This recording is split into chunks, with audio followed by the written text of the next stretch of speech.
दहशतगर्द कौम को तकसीम करना चाहते हैं, हर कीमत पर शिकस्त देंगे। सदर आसिफ जरदारी का अज़्म। कोयटा में सदर मुमलिकत की ज़ेर सदारत अमन व अमान पर बैठक। Chairman peoples party Bilawal Bhutto Zardari की भी शिरकत। वज़ीर आला बलोचिस्तान सरफराज बुगटी की अमन व अमान पर ब्रीफिंग। सदर आसिफ जरदारी ने कहा, दहशतगर्दी के खिलाफ जंग जीतनी है। इंसदाद दहशतगर्दी विंग को जदीद असलहा फराहम करेंगे। सूबे की तरक्की और पायदार अमन चाहते हैं। सदर आसिफ जरदारी से बलोचिस्तान की पार्लिमानी पार्टियों के अराकीन की भी मुलाकात। कहा, बलोचिस्तान के लोगों से दिली लगाव और देरीना ताल्लुकात हैं। इनकी तरक्की और अवाम की बहबूद हमेशा अव्वलीन तरजीह रही है। हुकूक देकर ही लोगों का दिल जीतेंगे।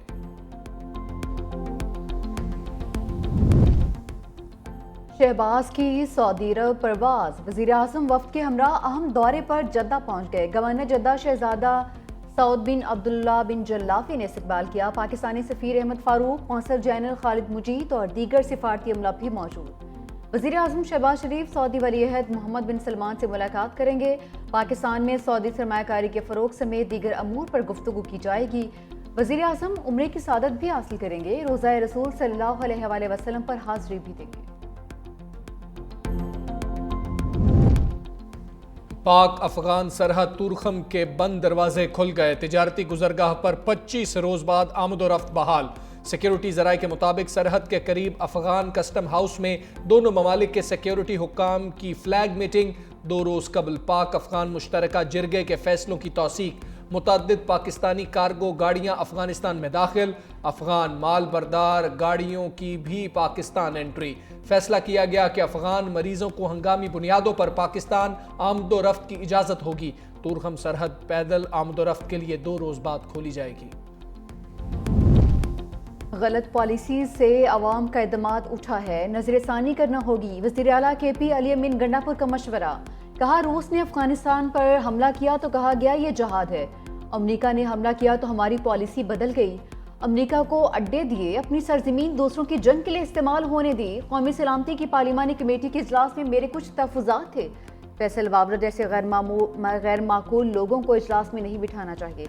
वफाकी हुकूमत मैंडेट के बगैर मुल्क पर काबिज हुई। एजेंडा कुछ और है। इस्टेब्लिशमेंट अफगानिस्तान में जिरगा भेजने के लिए मामले पर ऑन बोर्ड है। 9 मई को जिन लोगों ने पार्टी लाइन क्रॉस की उनको सजा जरूर दी जाए। मुझ पर 100 से ज्यादा दहशतगर्दी के मुकदमा चल रहे हैं। मुस्तफ़ा नवाज खोखर की रिहाइशगाह पर अपोजिशन का इकट्ठ। मौलाना फजलुर रहमान, महमूद खान अचकजई, असद कैसर, अलामा नासिर अब्बास और साहबजादा हामिद रजा समेत दीगर शरीक। मौलाना फजलुर रहमान ने दरपेश मुल्की मसाइल का हल इत्तेफाक और आइन की हुक्मरानी को करार दे दिया। महमूद खान अचकजई बोले, आइन पर अमल से ही दहशतगर्दी से निजात मिल सकती है।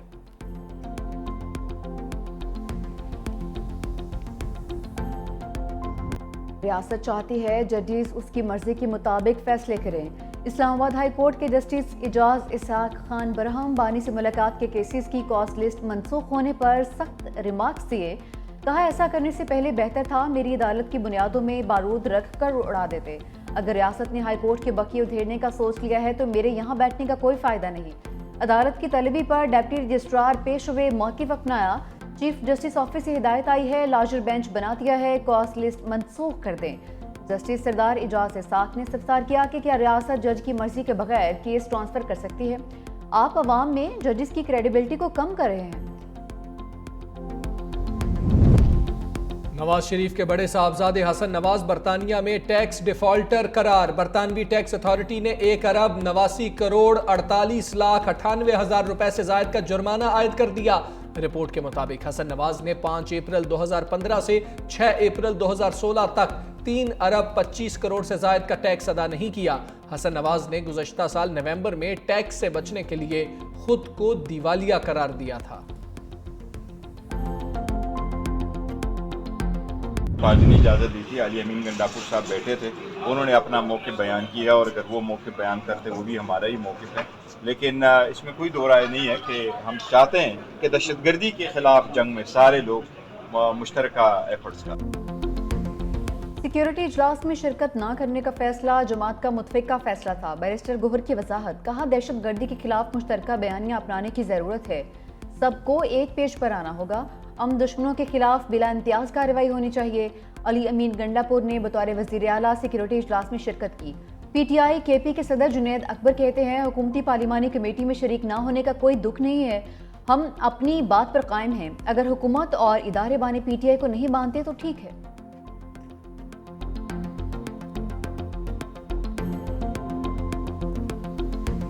पार्लियामेंट के अंदर दहशत गर्दों के खिलाफ एक एलानिया आया। उस एलानिये के ऊपर सिर्फ एक जमात के दस्तखत नहीं थे। इन्होंने मुल्क के खिलाफ दहशत गर्दी के खिलाफ इकट्ठे नहीं होना, इन्होंने 9 मई में इकट्ठे होकर शोहदा के मुजस्समों को, उनकी यादगारों को जलाने के लिए इकट्ठे होना है। मुल्क में नफरत और आग फैलाने के लिए मैंने इकट्ठे होना है। कहते हैं कि वफाकी हुकूमत की वजह से खैबर पख्तूनख्वा में दहशत गर्दी फैल रही है। इनको शर्म नहीं आती? 12 साल से खैबर पख्तूनख्वा में हुकूमत किसकी है? इस्तीफा दो, कहो सूबा नहीं चलता मेरे से दहशत गर्दी के खिलाफ नहीं काम किया जाता, मुझे अकल नहीं है।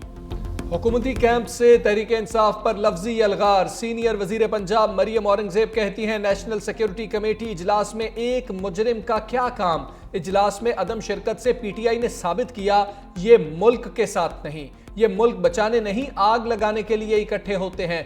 बानी का वाज़ेह पैगाम है वो दहशतगर्दी के खिलाफ कौम के साथ नहीं। मरियम औरंगजेब का वजीर आला खैबर पख्तूनख्वा अली अमीन गंडापुर से मुस्ताफी होने का मुतालबा। कहा सूबा नहीं चलता तो इस्तीफा दें, 12 साल हो गए दहशतगर्दी के खिलाफ कोई इंफ्रास्ट्रक्चर नहीं बना।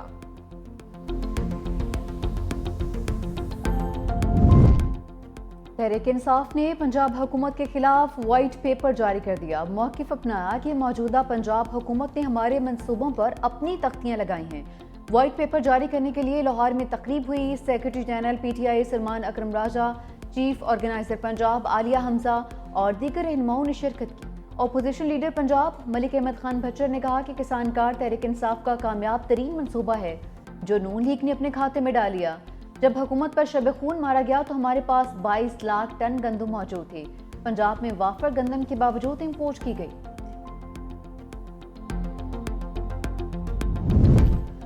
जाफर एक्सप्रेस पर हमले का मुकदमा CTD हुक्काम की मुद्दयत में दर्ज। मतन के मुताबिक ट्रेन सुबह 9 बजे कोयटा से पेशावर के लिए रवाना हुई थी। दिन 1 बजे रेलवे ट्रैक को बारूदी मवाद के धमाके से उड़ा दिया गया। दहशतगर्दों ने ट्रेन और मुसाफिरों पर असलहा और रॉकेट लॉन्चर से हमला किया। मुकदमे में नामालूम दहशतगर्द नामजद।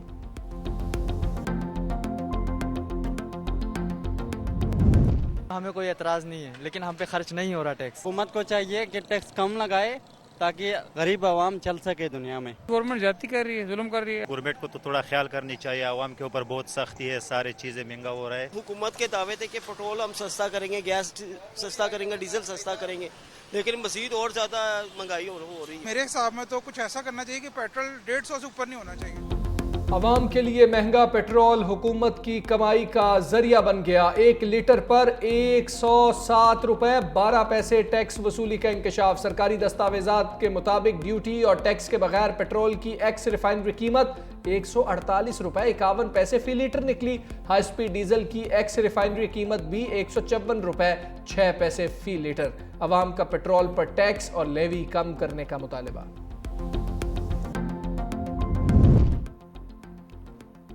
चीनी पर शुगर माफिया की चाल कामयाब। एक बार फिर महंगाई की कड़वाहट घोल दी। साल के आगाज में 138 रुपए 64 पैसे फी किलो रमजान से कबल कीमत बढ़ाते बढ़ाते 150 रुपए तक ले गए। रोजे शुरू हुए तो ब्लैक में 180 तक रेट बढ़ा दिया। अब हुकूमत से कीमत पर 164 रुपए फी किलो का ठप्पा लगवा लिया। नायब वज़ीर-ए-आज़म इसाक ने भी 1 माह तक कीमत एक्स मिल रेट के साथ 159 रुपए मुकर्रर कर दी। रिटेल में चीनी 164 रुपए में दस्तयाब होगी। 2.5 माह के दौरान कीमत में 25 रुपए 36 पैसे इजाफा रिकॉर्ड। कौमी एयरलाइन को बरतानिया उड़ान का इंतजार। PIA पर 5 साल से लगी पाबंदी खत्म होने की उम्मीद। बरतानवी एयर सेफ्टी कमेटी का अहम इजलास आज होगा।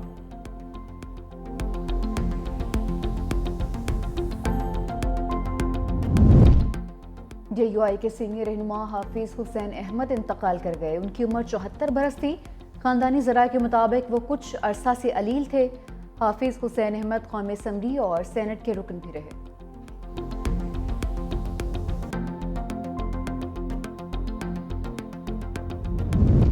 तिरबेला डैम में पानी की सतह खतरनाक हद तक कम, सिर्फ 3 फीट बाकी। मंगला डैम पहले ही डेड लेवल पर पहुंच चुका। सखर बैराज में सिर्फ 16,000 क्यूसिक पानी है। सूबे के बैराजों में मजमूई पानी की कमी 50% तक जा पहुंची। सखर बैराज की राइस केनाल पानी की किल्लत के बायस बंद। गुड्डू बैराज के बेगारी केनाल को भी पानी की फराहमी मौतल।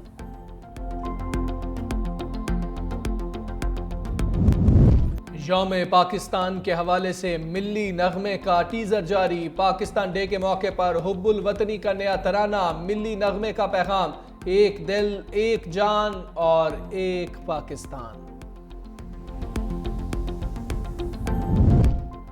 ट्विटर ने ट्रंप की एक बात मान ली। अमरीकी और रूसी सदूर में टेलीफोनिक गुफ्तगू हुई। व्लादिमीर पुतिन का यूक्रेन की तवानाई तनसीबात पर हमले रोकने पर इत्तफाक। 30 दिन की मुकम्मल जंगबंदी की तौसीक से इनकार कर दिया। ट्रंप और पुतिन में 2 घंटे की तवील गुफ्तगू हुई।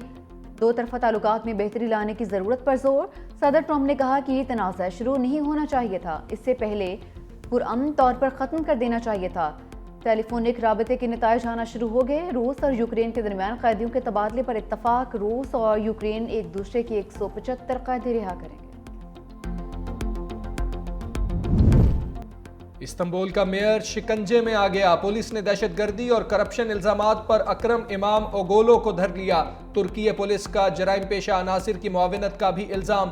गिरफ्तारी के बाद मुल्क में इंटरनेट सर्विस भी मुतासिर। हुकाम ने सारिफीन की इंटरनेट तक रसाई महदूद कर दी। मेयर इस्तांबुल को तुर्क सदर का सख्त हरीफ समझा जाता है।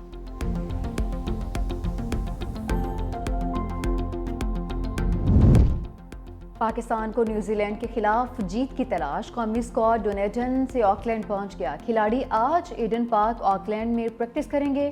सीरीज का तीसरा मैच 21 मार्च को खेला जाएगा।